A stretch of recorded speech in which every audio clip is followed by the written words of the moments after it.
Harville and Helen. You not only are the co-authors of this book, Getting the Love You Want, but you are also a married couple. You've been married a long time. A long time. You've gone through your ups and downs. And this is a revision of the book. And you were mentioning to me earlier, it's the third revision of the book. Right. Why did you decide to make a revision of this book? It's 30 years old. It's a birthday party. It's a Yeah, I mean, we had no idea the book would be received like it was 30 years ago. Like, we were the last to know that the book would go global. It's based on a concept, on a theory.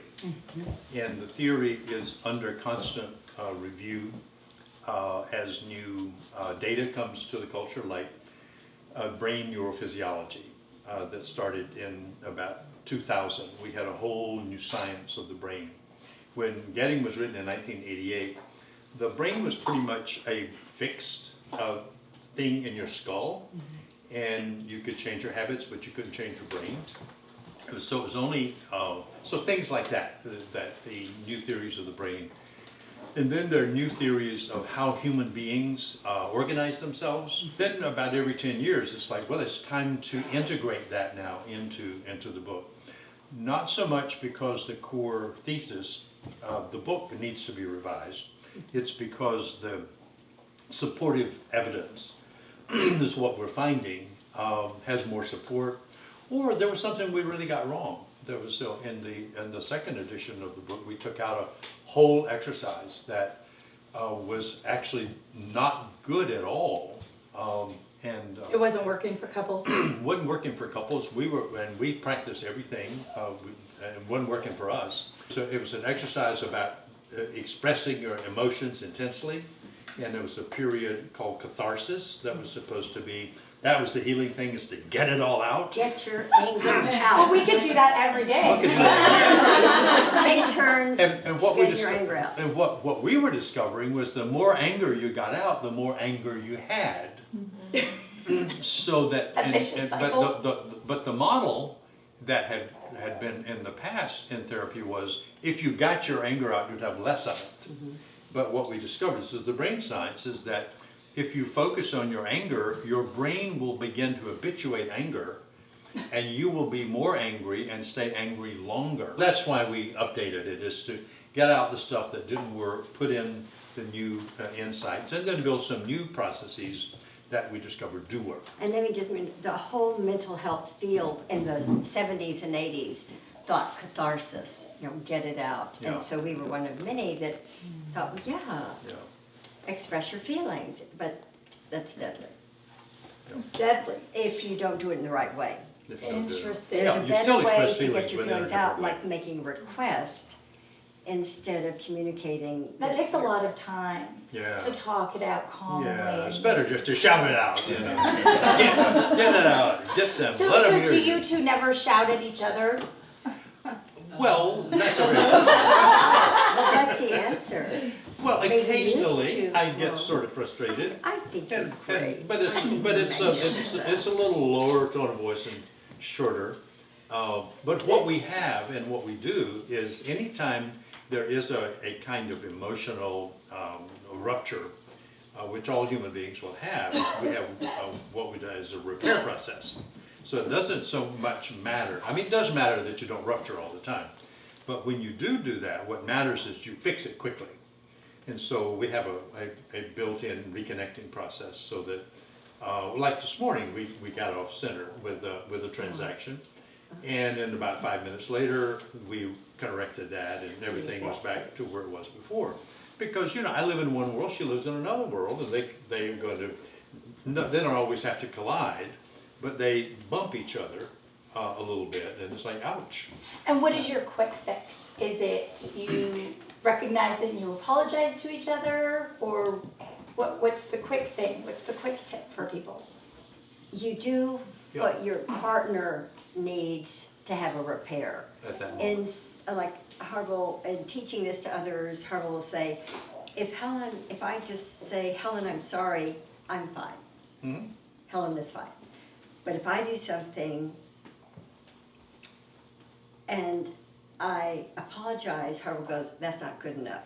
I want changed behavior.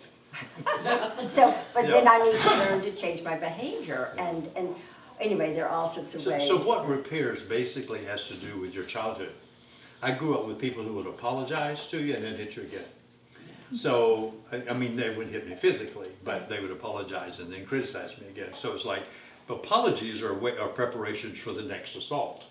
So if Helen apologizes, I don't trust that, not because of Helen, but because of my receptor capacity. But it worked for Helen. If I apologize to her, she's like, "Oh, thank you so much." But if Helen has to carry do the something, same she has weight. to do a behavior for me. Right. And so I learned that when people do something, I can trust that. But if they say something, I Words, can't trust but that. she- And you know, my brain is still there. I don't know. Y'all have a way to fix that? And that's the thing we discovered. We used to think you could fix all those memories. Now that's the new thing about updating stuff is the cutting edge of therapy now does not actually think you can heal childhood wounds. What happens is you create a relationship where you don't activate them anymore. So we work with that by creating a safe enough relationship. Then I'm not activating Helen's memories of the childhood pain, and she's not activating my memories of pain with my caretakers. But we're building a new set of memories of our interaction being one where I can trust her, she's reliable. I know that if we blow it, she'll come and repair, I'll go and repair. So we're creating a new kind of relationship than the one we had in childhood, which built the memories that can be triggered by behavior. And we've been around and sitting in that therapy chair long enough to know we've never seen anybody actually get rid of memory. Right. What we've seen people is get new memories, which then change their perception of each other, and then they learn new behaviors, which creates new memories, which changes their perception of each other.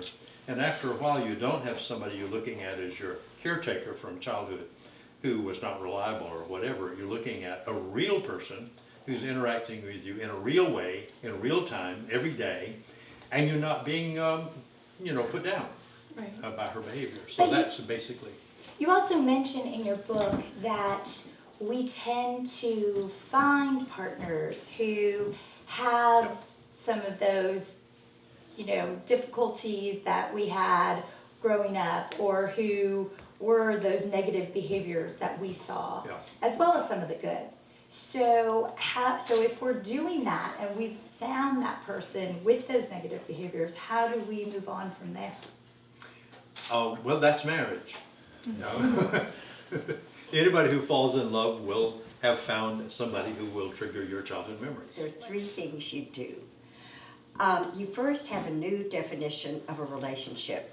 It's not your partner or you having interactions. That's not a relationship only. That's not how we describe it. We say a relationship is two people and the space between them. Right. That your partner is part of the relationship and I'm part of the relationship or you're part of the relationship. But the power of the relationship is the space between. And both people need to learn to steward the space between in a way that they can connect. And to do that, there are three things. You use the Imago process, What's it called? Of dialogue. Dialogue. Mhm. which means you take turns talking and listening instead of both talking at the same time. So Yeah. there's a clear process of requesting to have a dialogue and both people stop and talk and listen, taking turns. Second, you make a commitment, zero negativity in your relationship. You shift frustrations into request. And third, And go to curiosity instead of judgment as a part of that. shift from judgment to curiosity Mhm. and wonder why your partner just did what they did instead of my partner's an idiot or a jerk. Like that's a judgment. And I wonder why my partner did that. Maybe I should listen to more about why he did it or she did it. And the third is to remember that there are some wounds from childhood, like someone called us a thorn. It's okay, I'm over it, guys. But still, that little wound is there, and you need to really pay attention to these childhood things, because two people can learn to heal each other's or care for their wounds in a way that makes real love happen in a relationship. And don't ever give up. Every romantic relationship falls into the power struggle. And after the power struggle, there's real love if you know what to do. Yeah, and I think the thing we'd like to normalize is just that. Conflict in a relationship is normal. So if you think you've got a bad relationship because you're having conflict, you just have the wrong concept of a relationship, because romance always becomes de-romanticized. Idealization always becomes disappointment. That's the nature of the human mind, and we do that with a new job. You go, wow, look what a great job I have. And 2 or 3 weeks later, you know what, this job sucks. Or that person, or something. You find, like the power struggle, you find a idealization of it, so that second space is there. And Helen, you did such a great job of reminding people that the second stage is a part of the journey, but it's not a place you should live. It is a stage that you should go through to the next stage, which is the one you wanted in the first stage with the romantic piece. And I think we say now with some confidence that you can have the first stage back. We used to say no, you have to go into mature love, and you don't ever count on romantic stuff again, because we know that's a part of a childhood fantasy. But what we discovered is that if people get safe enough through using the dialogue process, safe enough, they connect. And then when they connect, something begins to happen in their neurochemistry. They start feeling endorphins. And sometimes they have experience and they feel a little dopamine. And then they like each other and they hug and they trigger oxytocin, which is a bonding chemical. And after a while, they say, wow, look who I live with. And romance is recovered. The affect, the emotions of romance are recovered. But if you don't know how to sustain it, it's like the first romance. You had it, you didn't know what to do with it, so you ruined it by criticizing your partner. Negativity ruins romance. You can't be intimate and negative at the same time. Most people are negative, hoping it'll lead to intimacy. It's not going to do that. You have to go the other way. So anyway, that's a piece of the process. And then to get to empathy, like to feel, wow, what's going on with my partner when they're acting crazy, is that they're actually remembering having a bad childhood memory. They don't know it, but part of their brain is remembering something, and it's showing up as an interactive behavior with their partner. And it looks crazy, like, why would you do that? Why would you yell at me if you want me to hug you? Well, in childhood, the baby went, ah! And the mother went over and hugged them. So the brain remembers if you cry loud enough and be awful enough, someone will hug you. They won't do it in adulthood. You have to learn how to send the need signal in a different way. So it's about better communication. Better communication, right. And you run 2 workshops a year, you mentioned. From your workshops and in all of your research, what do you find what's today's biggest struggle for couples? The biggest struggle for couples. So let me just say, we run 2 workshops a year here at Multiversity in California, but we do workshops all over the country. Throughout the year. Yes, Yeah. so a lot more. I forget how many. I think we do about 8 now. But I would say a disappointment, if I had to name a disappointment, is people struggle wishing their partner had reliable warmth for them. Reliable warmth. Yeah. And was there presence, and that they could count on their partner to be present, emotionally present for them. Right. That's my guess. I'm just talking about it. And is that something that you think can be fixed? Absolutely, absolutely. We know how to fix couples. No one should give up. Harville and I were almost divorcing, in the late 1990s. Late 1990s. We've been, how long have we known each other? 43 years. Okay, I'm bad with numbers. Okay. And we've been married, 38. okay, so the last therapist we saw, when I kept dragging to Harville to a therapist, In the called late us 90s. us the couple from hell. Yeah. And they fired us. We kept firing these other couples because we were smarter than, fired the therapist because this therapist were smarter than them. Fired them, and then one fired us. So we almost got a divorce. We went to the divorce lawyers. And so it was really sad. We tell people that because we don't want other people to think, oh, Helen and Harville, it's easy for them to do it. But I'm married to a jerk. And this will never work with my jerky partner. Well, we were jerky. I was really jerky. I was doing a lot wrong.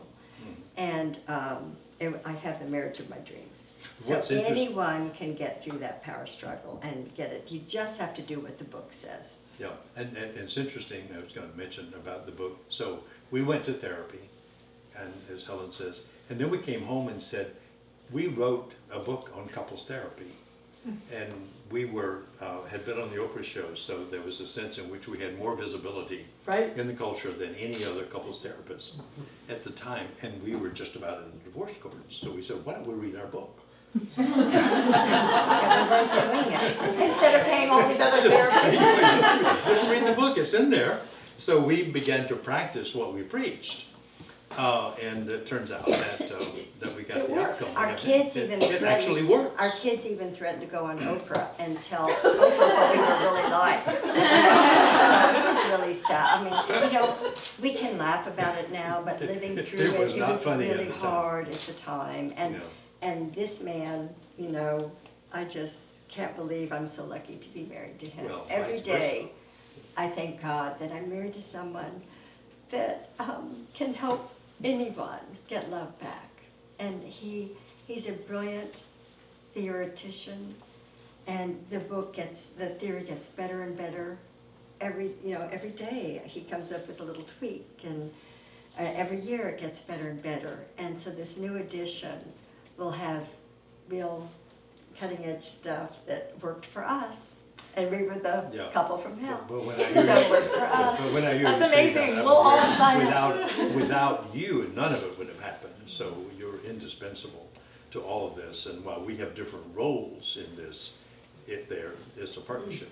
And that's what's been fun, is to think of it as partners, have pillow talk. Our pillow talk is, what is going on? What do we do about this part? What do we do about this part? What do we do about that? And then some new idea will come and some new we piece do that. of the theory. That's fun. Go take for notes us. and put Your it in pillow the talk is exhibition. about other people's relationships and how to solve all their problems. This is how we fun. used to do that, and are we still doing that? We just talk about the schedule for the next week and how our kids are going to get from place to place. We don't know anything about each other. So one other thing about that I want to say about what the struggle for couples is, which was really surprising, that started the research that led to the first edition of, and the question was, why do couples fight? And so I did 8 years of clinical work on that, and literature work and so forth, and we came to a bunch of conclusions, all of which were wrong. And then finally, all the data filtered into a glaring conclusion, which is couples fight because they can't tolerate difference. I think it's warm in here. You think it's cold in here. Well, you're wrong. It's warm in here. So am I making sense? And there is no way around that. Difference belongs to human relationships. Your mind, my mind, shaped in different families, different ways of looking at it, and also neurophysiological needs are different. So, and Helen and I have this cold hot thing all the time. We come to, especially in hotels, it's like, okay, who ran the thermometer up? Who ran it down? We have the same I finally had issue. to say to Helen, I think we need to buy some ski underwear for you because I can't take off anything else. I wear my but difference, and fur-lined jacket. But if I you run learned- that up to what do you believe about God, what do you believe about sex, what do you believe about children, what kind of parenting values do you have? Well, they're all different. And so couples are complementary. That's the nature of their nature. Harville says incompatibility is the grounds for marriage. Incompatibility is a grounds for marriage. So And if you feel like you picked the wrong one, like you were, what were you thinking? They're so different from me. That's who you're supposed to be with. We do think that unconsciously we're drawn to that one person, that if we could learn to love that one person, warts and all, and that person can love us, that we believe it's a holy experience, that the universal energies of love become to float between the two people and into the space between, and that God takes residence in the space between, the God of love. Yeah. However you want to phrase that this is really about marriage, but it's also a way that God can move on the planet with couples who really love each other, truly love each other, and the kids pick it up, and then other people pick it up, and it begins. Harville wants to make a more loving civilization, like one couple at a time. It's about transforming the culture. So we're talking a lot. You have, That's amazing. and not giving you a chance for other questions. No, no. But I just want to amplify. Difference is couples' problems. So it's normal and it's okay, and Normal. it doesn't mean we should run away. But and absolutely not, because you got to go to somebody else different. You just mirrored So us you're back, not Julie. not going to find it. Let's see what she did. She mirrored us back, which is the system. She married a what? She mirrored us back. Mirrored She us got back, the essence. which is You part of just the system. modeled the dialogue process. Yeah. I don't do that well with my kids. I've tried to learn that over the years in therapy, but then I always forget in that moment. Just Like, what do was it. it they Just do said it to with do? their father. That's who you really need to do. I'll try that. So I want to open it up. We just have a few more minutes Sure. left before we go to book signing. And you two will be off to the Home and Family Show, which will be exciting. So we want to open it up to everybody else here. Does anyone have questions? I just wanted to hear more about what was the place you give classes at, Multiversity? Multiversity is a retreat center south of San Jose. Oh, okay. It was an old junior college that went broke, and a billionaire bought it. Have you ever heard of Omega? Yeah, I've heard of Omega. This is Omega in the west, Okay, but it's more luxurious than Omega in the east. okay. Omega in the east was built on a farm and doesn't have insulated buildings. This one has everything. So they opened about 4 years ago, I think now. So it's really new, and we do 2 workshops there a year. And we're going there tomorrow night to do a public lecture. Okay. Yes, come, it's wonderful. And get on our schedule and come to our workshop. I don't mind marketing ourselves.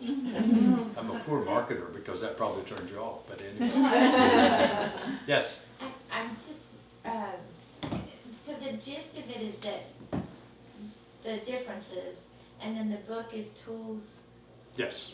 to work, to understand those differences and tolerate it, or No, accept the difference. it's 2 things. Difference is reality, so get over it.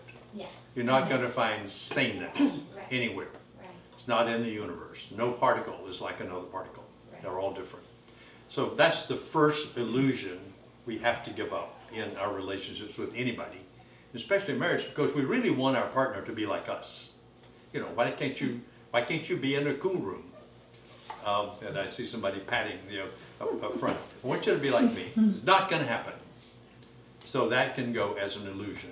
The second thing is, so what do you do to bridge differences? And here's where we develop what we call a Imago dialogue process, in which you talk and I mirror you. So I hear your difference. And when you come on with your difference, I don't say, that sucks, or too bad, or where'd you get an idea like that? Instead I say, let me see if I got that. You, blah, blah, blah, blah, blah. Am I getting this? So I check it out, and then I said, do you have more to say about that? There's some more about it. Instead of, okay, I got it, now let me tell you what my reality is. That doesn't work. You have to sit with another person through, let me see if I got it, did I get it, is there more? And then you have to say, I'm getting that, you make sense. I don't have to agree with it, but I have to see they're a rational person making sense to themselves. And I honor that, accept that, and now after a while, he or she doesn't have to be so dogmatic with what they're saying, because they've been dogmatic because they haven't been listened to. So you keep coming back, you know, like the baby keeps coming back, trying to get the parent's attention, and the parent says, you know, not now. Or no, you can't do that, or no, that's wrong. But if you engage the child will stop pushing. All it wants is connecting and being present to them when they have an experience they need to. And let me mention, so your partner you just, needs the same thing. You just said, but then we accept difference. Well, the way we would phrase that is, the first thing you do is become curious about why your partner's different. And take time asking them, is there more about that? You know, first see if you got their words right that are a different opinion from yours, mirror it back, and then say, is there more about that? And that's when your partner will relax, and they'll feel like you've got time to hear them, and then they won't become so rigid. We have a couple, just to give you an example, a couple who I think now, what was 5-7 years ago, they came to a workshop, and this guy's a corporate consultant, but he got fascinated with zero negativity as a practice, and he said, I'm going to do that. So he and his wife have taken every exercise, zero negativity, the affirmations process, dialogue, and so forth, and spent 90 days doing it without missing a day. Wow. They came to the workshop with divorce papers. They're now in romantic love all the time. And they're experimenting with each other. It's like, okay, what else can we do to feel safer and have more fun? 5 years ago, they were on their way to the divorce court. So when Helen says you have to practice the right thing.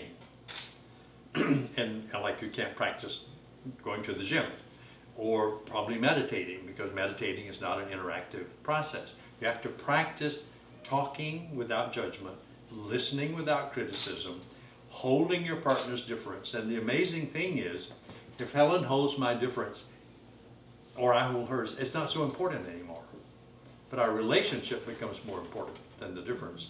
Then we can collaborate on how do we live together so that we both are safe and we get something done that satisfies each of our different needs. But if we polarize, we don't get anything done except another fight. And more wondering, how long am I going to live with this jerk? You know, how long am I going to sit with this? Well, blah, blah, blah, blah, blah. And you can get out of it in an hour if you'll take this process and engage in it like a religious zealot, which is what this couple did. They said, we're going to do this exactly as you told us to. And they're now a transformed couple. He's now sending me exercises that they're experimenting with that I'm thinking of integrating into the Imago system. So what do you do if only one person in the couple wants to do this? That's the universal question. Yeah. Model it yourself with your partner. Yeah. And you might need a support group of a couple people in your life that, you know, I'm gonna, no matter what, mirror my partner, no matter what they're saying, and try to have them feel accepted in our relationship. It's a terrible relationship, but I'm gonna shift and try to learn to accept difference in my partner. You might ask your partner, as a gift this year for my birthday, or end of the year holidays, or Valentine's, could we go to a workshop? And At Multiversity. At Multiversity, and could we just sit in the back of the room and just listen to how to have a happy relationship? I really want to learn what I could do better in our relationship together. Yeah. And then let someone else tell them what a healthy relationship is. Don't do what I did, was tell Harville what he needed to do. Yeah. That didn't work. I go, well, you shouldn't be the expert.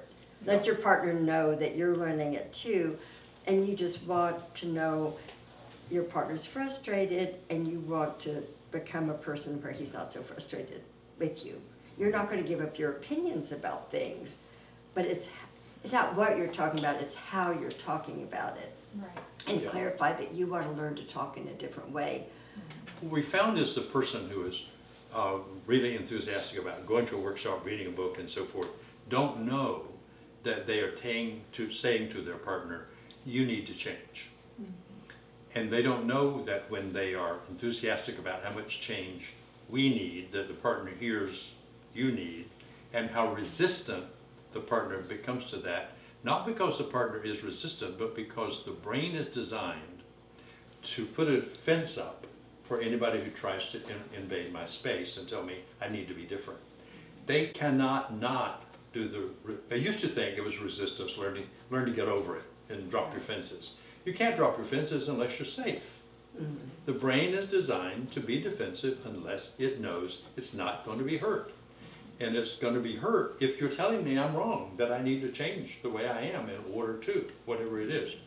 So I think what Helen's saying, just to underline that, you have to be sure, I want to go learn something, and I'd love you to be there to learn, to see what I'm learning, not because you need to change, but because I've been blowing this, and I want to be different. Like Gandhi said, be the change you want to see. And I think that's one of the most famous things that anybody's ever said, and it applies to couples absolutely. Be the mirror, reflect back, drop the criticism, go to curiosity. And what you'll then do is make his brain feel like you're not his enemy, but that you're maybe could be his friend. And the brain's paranoid, built-in paranoia from millions of years of having to negotiate the jungle. But after a while, so anything you do puts him in the jungle, and wondering if he's safe. But if you consistently and reliably safe for him, then he's going to say, what's going on with you? Are you taking something? Are you on drugs? Are you having an affair? You smiled at me this morning. Can you tell me what's going on? Then you say, I just love you, but I haven't figured out how to do it, instead of, I'm modeling something for you. Then he knows he's been taken. So you have to be authentically present as a partner who really wants to connect. You don't know how. Right. No human being knows how. Our culture doesn't teach you how. It teaches you how to compete, but it doesn't teach you how to connect. So you have to move to a whole new paradigm of learning how to connect, which means you have to be safe, and then connection will happen automatically. But if you're not safe, anxiety will show up automatically. Ginger and I are clinical psychologists. We know most of you here, and we specialize in couples work. Harville and Helen have arguably done more to influence our field than any other couple ever. Oh, So wow. we are in the presence of greatness, just so you know. And just one other thing. Thank you. What you're advocating sounds so simple. It's Yes. such a discipline. Yes. And it's a slowed down, very deliberate way of communicating that really does take practice, and it's so worthwhile. And it's like, it can be like a spiritual practice for people who have spiritual practice. Don't talk about love and you're getting to be a loving person and you treat your partner horribly. That's not a spiritual practice. Learn to practice listening to your partner and wondering why they are the way they are. It does take daily practice. And they have written a book, which is right over there. Oh, really? Which they also want to read. Oh. They are author. Yeah, let's show that. I didn't know you were going to speak up there, but now we should co-market. There's a book. And that's called From the Living Room to the Bedroom. Wow. And that will be next week.